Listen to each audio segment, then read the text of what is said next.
Olá, boa tarde para você. O Sala de Entrevistas de hoje vai falar sobre saúde respiratória durante o inverno. Com a chegada dos dias mais frios, aumentam os casos de gripes, resfriados, crises alérgicas e outras doenças que afetam as vias aéreas. Além disso, a alta umidade, característica da nossa região, também pode ter impactos importantes na saúde. Para entender melhor esse cenário e saber como se proteger, recebemos hoje a médica pneumologista Rebeca Estival. Doutora, por que os problemas respiratórios costumam aumentar durante o inverno? Boa tarde, obrigado pela presença. Olá, boa tarde, obrigada pelo convite. É muito comum que os problemas respiratórios aumentem no inverno. Primeiro, porque no inverno existe sazonalidade de vírus. Então, existem vírus que circulam mais e que ficam piores em sua capacidade de infectar as pessoas durante o inverno. São eles, por exemplo, o vírus da gripe, o influenza, o vírus da Covid, o vírus sincicial respiratório. Então, existem épocas do ano que esses vírus costumam afetar mais a população e causar mais doenças respiratórias. Essa época é principalmente o inverno. E quais são as doenças respiratórias mais comuns durante o inverno? Principalmente durante o inverno, as doenças virais, então, causadas por gripe, Covid, existem outros vírus que também fazem resfriados, como rinovírus, metapneumovírus, que nessa época do ano agora eles estão circulando mais. Outra coisa que acontece no inverno, por causa do frio, a gente costuma ficar mais em ambientes fechados, o que favorece a transmissão desses vírus. E a mudança de temperatura também agora no inverno faz com que pacientes que já tenham alguma doença respiratória fiquem mais suscetíveis a exacerbações, a piora, a crises da sua própria doença nesse período do ano. A nossa região ela é marcada também por altos índices de umidade. Como é que essa característica influencia na saúde respiratória? A umidade ela tem um problema de formar fungos. Então, quem tem exposição, por exemplo, a maior umidade, onde tem formação de fungos, bolor na parede, por exemplo, tem maior risco de desenvolver alguma reação da própria via aérea alérgica a esse fungo e também de doenças pelo próprio fungo, não só alergia, mas doença causada pelo próprio fungo. Então, a umidade prejudica a gente nesse sentido, porque favorece doenças fúngicas e favorece para quem já tem alguma alteração da via aérea, alguma alergia a esses fungos, uma piora dos sintomas respiratórios nessa época. E aí surge a rinite, sinusite, asma? Rinite, sinusite, asma. A gente tem na nossa via aérea um tecido de proteção do nosso pulmão. E esse tecido de proteção, quando encontra algum fator do ambiente que prejudique, que promova uma inflamação, vai produzir mais secreção, mais catarro, mais tosse, mais coriza, mais rinite e a própria exacerbação das doenças de base do paciente. Então, por exemplo, quem tem asma, a asma é uma doença inflamatória da via aérea. Agora, nessa mudança de temperatura que ocorreu, que a gente estava numa temperatura mais aumentada e agora teve uma mudança brusca com um frio intenso, esses pacientes, a via aérea deles, o tecido de proteção da via aérea, entende essa temperatura como uma agressão que vai acabar produzindo mais inflamação. Isso vai ter como consequência para esses pacientes mais secreção, mais tosse, mais falta de ar, mais chiado no peito, assim como quem tem rinite. O tecido do nariz, ele é feito para nossa proteção. Quando muda a temperatura, sim, a gente tem maior risco de desenvolver inflamação, produzindo secreção, produzindo nariz escorrendo, coceira no nariz. Isso tudo é produto da inflamação que a própria temperatura ocasiona no nosso organismo. Além disso, tem os vírus, que também são fatores aí que podem piorar essa inflamação. E crianças, idosos costumam sofrer mais? Sim, crianças, idosos e principalmente quem tem doenças já respiratórias, por exemplo, asma. Aqui a gente tem bastante doença pulmonar obstrutiva crônica, que é aquela doença relacionada ao cigarro principalmente. Esses pacientes com asma, com DPOC, mais idosos acima dos 60 anos e crianças são os que mais sofrem agora durante essa época do inverno. tanto por causa da temperatura, são mais suscetíveis a inflamações da via aérea relacionadas à temperatura, mas também pela exposição maior a vírus, principalmente esses vírus que ocorrem agora nessa época do ano, gripe, Covid, vírus sincicial respiratório. Mesmo crianças e idosos que não tenham assim, nenhuma predisposição já a alguma doença. Ser criança e ser idoso acima dos 60 anos já os coloca como fator de risco para, quando contraírem uma infecção respiratória viral, por exemplo, terem maiores complicações. Por isso que a gente cuida mais desses extremos da população. Porque mesmo eles não tendo doença de base pneumológica ou cardiológica, eles têm maior risco de, quando infectados por um vírus, terem piores desfechos, ou seja, terem maior chance de internação, maior chance de internação em UTI, até maior chance de óbito quando são infectados por um vírus. Agora, doutor, uma dúvida muito comum é como diferenciar gripe, resfriado e alergia respiratória. E aí eu pergunto para a senhora, quais são as principais diferenças entre esses quadros? Nem sempre é tão fácil diferenciar, porque a maioria das infecções virais, elas podem cursar aí como uma alergia. Então, a gente vai principalmente verificar se tem sintomas graves associados para a gente definir se é uma síndrome respiratória mais grave ou se é um resfriado simples. E que sintomas são esses? Principalmente febre e falta de ar. Então, o paciente tem febre, falta de ar, tosse persistente, já são sintomas que tem que acender a nossa luz aqui para que talvez a gente tenha uma doença um pouco diferente. Então, uma tosse persistente seria por quanto tempo, doutor? Tosse persistente por mais de 3 semanas sempre precisa ser investigada, tá? Sempre precisa ser investigada. Existem tosses pós-infecções virais que elas vão ter um tempo maior, mas elas precisam de acompanhamento médico e avaliação. E tem aquela frase bastante conhecida de que a gripe tratada dura 7 dias e não tratada 1 semana. Até que ponto isso é verdade? Essa é a extrema verdade. Gripe é uma doença causada por um vírus, o vírus da influenza.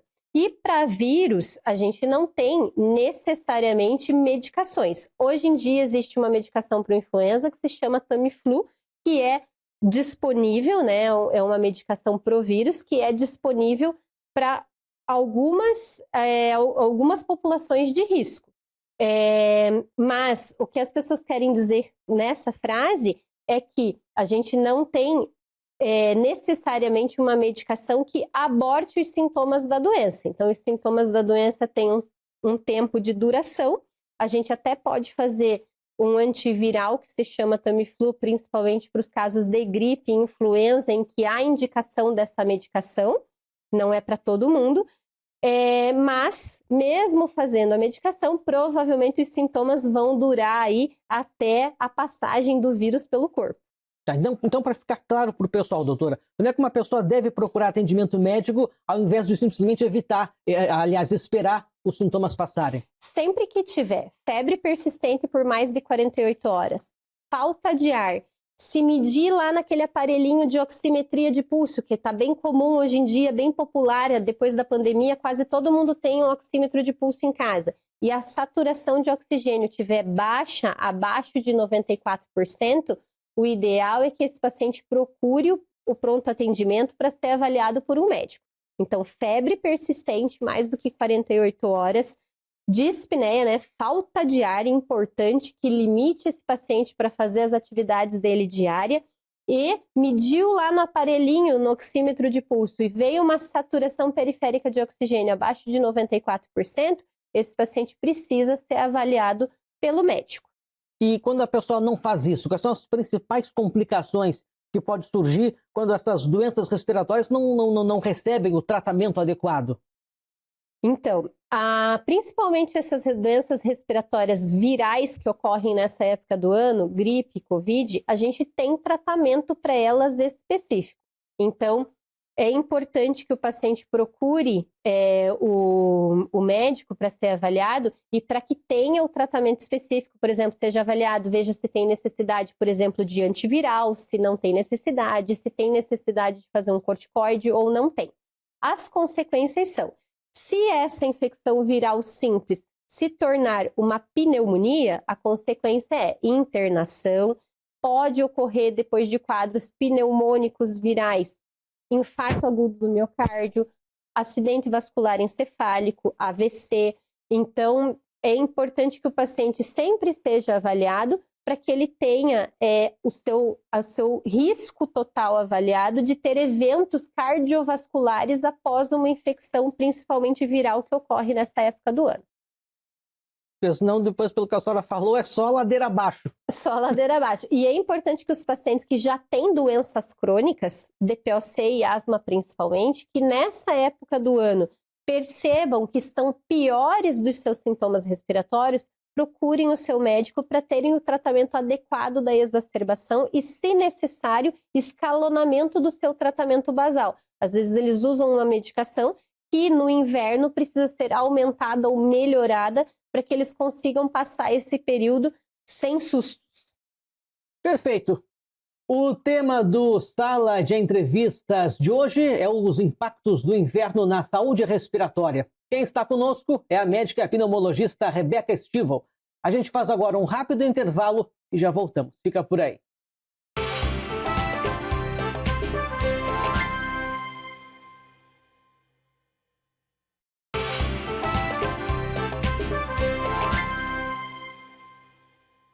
De volta com o Sala de Entrevistas, que hoje está falando sobre os impactos do inverno na saúde respiratória. Quem está conosco é a médica pneumologista Rebeca Stivel. Doutora, quais são os cuidados mais importantes que a população deve adotar durante o inverno para proteger a saúde respiratória? Primeira coisa é avaliar as doenças que você já tem. Então, por exemplo, se você tem asma, o teu tratamento da asma está adequado? Se você tem DPOC, seu tratamento da DPOC está adequado? Se você tem diabetes, teu tratamento do diabetes e tua glicemia, teu açúcar estão controlados? Então, tratar a doença que já existe. Por quê? Pacientes que já têm doença, quando são expostos a infecções virais comuns dessa época do inverno, costumam piorar a sua doença de base. Então, o teu tratamento de base precisa estar bem adequado. Segunda coisa, é muito comum que nessa época do ano a gente esteja sempre fechado, em salas fechadas, porque está mais frio. Isso é pior para a circulação do vírus e para a maior infectividade desses vírus. Então, o ideal é que a gente sempre esteja em ambientes que sejam bem arejados. A gente mora numa cidade que venta muito, isso é muito bom. Quanto mais vento, menor a circulação e menor a chance da gente se infectar aí por vírus respiratórios. Outra coisa interessante é que a gente tenha também agora no inverno uma medida simples. Se você está com sintomas respiratórios, é difícil da gente ter certeza se esse sintoma respiratório é viral, se é a tua rinite que está atacada ou se é a tua doença de base que está alterada. Então, como a gente não tem certeza se o teu nariz está escorrendo porque você está infectado por vírus ou se é porque a tua rinite atacou por causa da temperatura, o ideal é que, se você tiver sintomas respiratórios, você não tente evitar aglomerações para não transmitir, caso você tenha uma doença viral, o seu vírus para outras pessoas. E a terceira coisa, que é a mais fácil de todas e que a gente deve começar até antes do inverno, é vacinação. Então, o ideal é que você já procure uma unidade básica de saúde para fazer as suas vacinas e esteja em dia com o seu calendário vacinal. Quem tem indicação de fazer vacina da gripe, tem que fazer vacina da gripe. Quem tem indicação de fazer vacina da Covid, tem que fazer vacina da Covid. E agora, inclusive, o Ministério da Saúde liberou recentemente a vacina da pneumonia, que é um tipo de vacina que a gente chama de pneumocócica 20, para populações de risco. Então, indivíduos com mais de 60 anos, as crianças também vão ser vacinadas com essa vacina da pneumonia, que é uma vacina diferente, mais atualizada e melhor do que a gente tinha anteriormente, e pacientes que são sob risco, principalmente de doenças respiratórias, os pneumopatas. Então, basicamente, a gente tem que tratar nossa doença de base. Se você já tem uma doença, asma, DPOC principalmente, ou uma doença cardiovascular com impacto cardiovascular, por exemplo, diabetes, hipertensão, você tem que vacinar, tá com o seu calendário vacinal sempre em dia. Então, o melhor remédio é a prevenção. Então, a gente prevenir que a gente tenha doenças virais agora nessa época. E, principalmente, se você tiver com sintomas, tente evitar sintomas respiratórios, né? Coriza, febre, tosse, tente evitar aglomerações. E se por acaso tiver que ir para algum lugar que você vai ficar aglomerado com outras pessoas, utilizar uma máscara para que a transmissão, né, se for um vírus, seja menor. E cuidar principalmente agora de locais fechados, que é justamente onde tem maior circulação viral. Pegando esse seu gancho dos locais fechados, às vezes as pessoas têm receio de abrir as janelas porque falam que vai entrar frio, vai entrar umidade. Mas então, pelo que a senhora fala, é muito pior manter fechado. Com certeza, muito pior manter fechado. A gente tem isso bem documentado, que em ambientes fechados circula mais vírus, circula mais bactéria, maior chance de infecção. O mofo, ele costuma aparecer com mais frequência nessa época do ano. Que riscos ele oferece para a saúde? Se o paciente já for suscetível ao mofo, o que eu quero dizer com isso? Pacientes que já têm uma alergia prévia, que já têm inflamação da via aérea em relação a esse mofo, eles vão piorar dos seus sintomas basais. Então, vão piorar a falta de ar, vão piorar a tosse, vão piorar a coriza, vai escorrer mais o nariz, quando expostos a esse mofo. E existem doenças específicas relacionadas ao mofo, que podem acontecer mais nessa época do ano. Que daí são doenças relacionadas ao próprio fungo fazendo lesão pulmonar. Por isso que a gente sabe que a gente mora numa cidade muito úmida, a gente sabe que é difícil manter os ambientes totalmente livres do mofo, mas a gente tem que tentar o máximo possível, tentar manter o nosso ambiente livre de mofo para que ele não dê nem reação alérgica na nossa via aérea e nem faça infecção específica pelo próprio fungo. Agora, no inverno, né, não tem aquelas temperaturas altas do verão, as pessoas costumam tomar menos água. Qual é a importância, doutora, de se hidratar para cuidar da saúde respiratória? É muito importante se hidratar. A hidratação ajuda muito, principalmente na hidratação dos tecidos pulmonares e aqui de via aérea superior. Por exemplo, se tem uma tosse pós-infecciosa, pós-infecção viral, a hidratação vai nos ajudar a melhorar da tosse. Então, por mais que seja inverno, claro, talvez a gente não faça uma ingestão de água tão importante quanto a gente faz no verão, mas é importante a gente manter a hidratação para principalmente proteger nossos tecidos pulmonares. Esses tecidos pulmonares, eles são dependentes de água. Então, quanto mais secos eles ficam, pior é. Mesmo sem sede, toma água. Pelo menos a quantidade diária que seria ali, pelo menos, né, para alguém de 60, 70 quilos, uns 2 litros de água por dia, tem que tomar.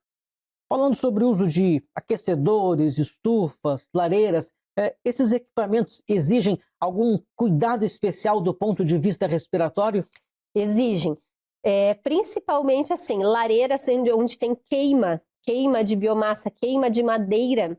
Isso ali forma fuligem, forma partículas que podem ser nocivas à via respiratória. Fogão a lenha, então é importante que fogão a lenha, lareiras, queima de madeira em geral, madeira, carvão, tenha exaustão. Então precisa ter chaminé, precisa ter...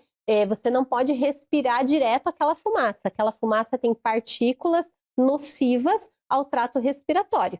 Então é importante que a gente não fique exposto. Outra situação tem ar-condicionado, tem aquecedor, precisa fazer manutenção desses aparelhos. Eles precisam estar bem limpos e, de acordo com cada fabricante, existe uma manutenção específica e uma troca de filtro específica. Isso precisa ser feito, porque senão vai acumular ali fungos, bactérias, e isso pode promover outras infecções. Além do que, a gente tem que tomar muito cuidado com qualquer coisa que envolva gás, né?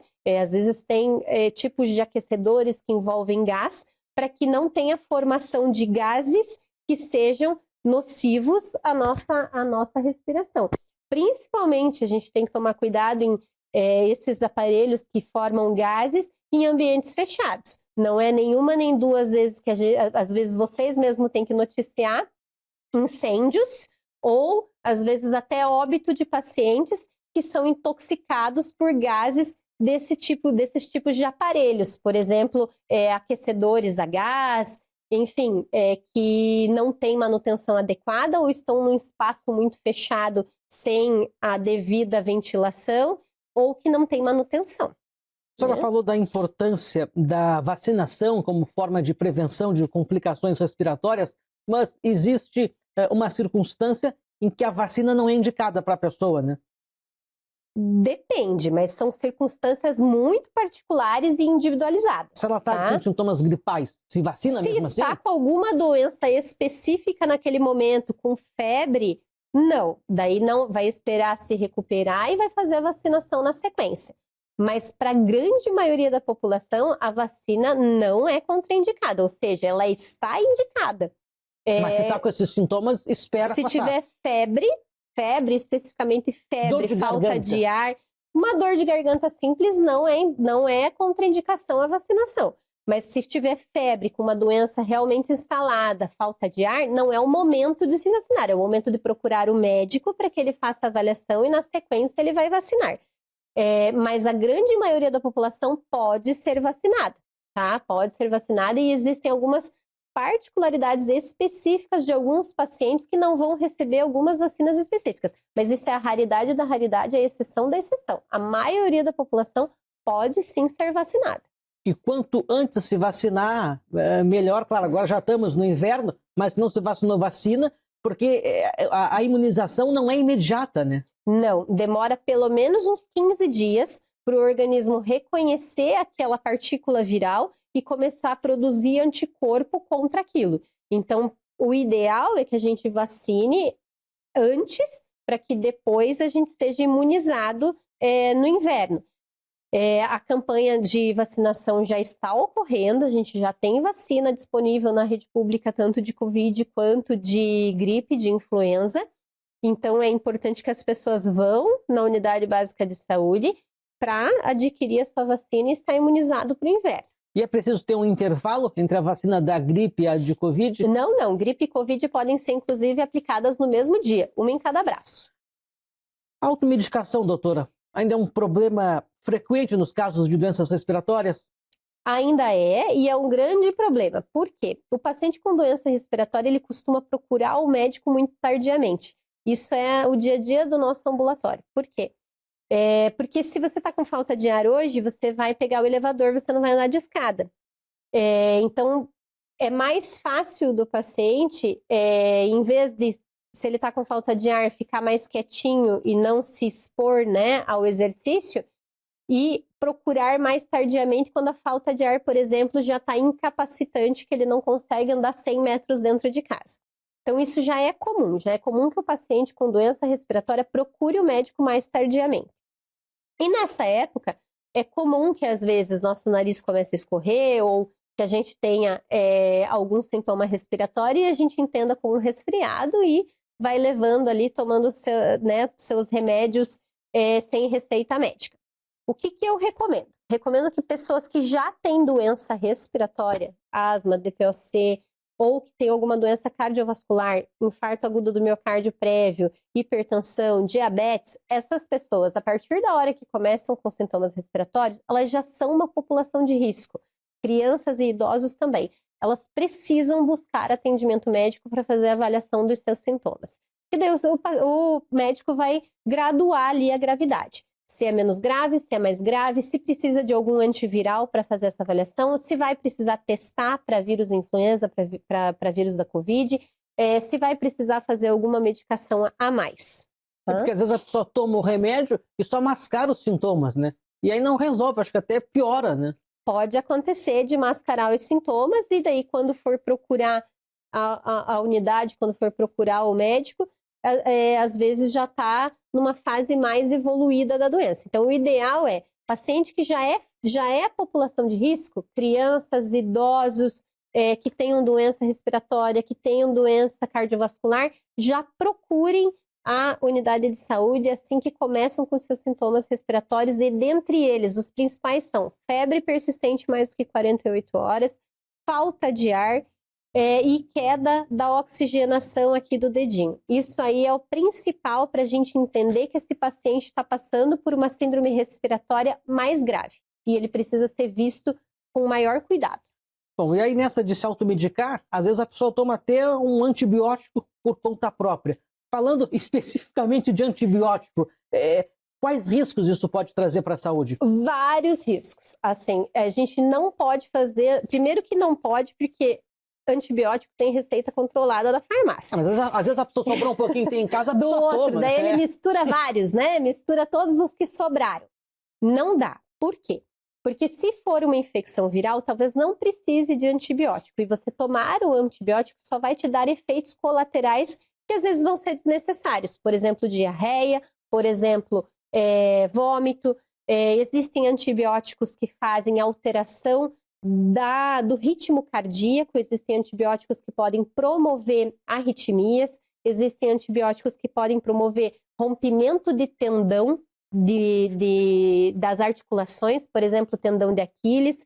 Existem antibióticos que podem fazer alteração gástrica com úlcera gástrica. Então, assim, antibiótico é só com recomendação médica, porque daí o médico vai pesar o risco e o benefício daquele antibiótico e avaliar o teu contexto com as tuas doenças e se aquele antibiótico que ele vai receitar não vai te trazer mais malefício do que benefício. A senhora acredita que depois da pandemia a população incorporou hábitos mais importantes de prevenção ou depois da pandemia o pessoal acabou relaxando nesses cuidados? Eu sou uma pessoa otimista, tá? Então eu acho que, assim, pelo menos, eu tenho um vício de avaliação, né? Eu trabalho com pacientes que têm doenças respiratórias. Então o que eu percebo? Que depois da pandemia eles mudaram o comportamento. Então eu vejo que se eles já têm sintomas respiratórios, eles já vão de máscara para diminuir o contágio, por exemplo, na sala de espera da consulta. Eu vejo que eles usam muito mais álcool, lavam muito mais as mãos. Então, eu acho que a pandemia, nesse sentido, ajudou a gente a mudar, sim, o comportamento. A gente tem muito mais cuidado em relação à transmissão, a gente usa mais máscara, a gente evita aglomerações quando tem sintomas respiratórios, a gente lava mais a mão, a gente usa mais o álcool. Isso eu acho que ajudou. É porque antes da pandemia não era comum, né, ver alguém de máscara por causa de um sintoma gripal. Não era, e hoje a gente normaliza, né? A gente normaliza, eu estava dando aula agora há pouquinho para os meus alunos da universidade, tinha 3, 4 ali de máscara na sala. Por quê? Porque estavam com sintomas respiratórios, foram à aula de máscara para proteger os colegas e é normal. Antigamente a gente não via isso com facilidade. Doutor, existe algum mito comum sobre doenças respiratórias de inverno que a senhora gostaria de esclarecer? Tem aquele mito, né, que se a gente abrir a janela e pegar um vento frio vai ter pneumonia. Não, pneumonia é uma doença geralmente causada por vírus e por bactérias, então para que você pegue a pneumonia, você vai ter que ter o contato com vírus e bactérias. E lembrando que ambientes fechados favorecem a transmissão e o contágio de vírus e bactérias, então ambientes fechados favorecem a transmissão e propagação de pneumonias. Então, a gente deve evitar ambientes fechados.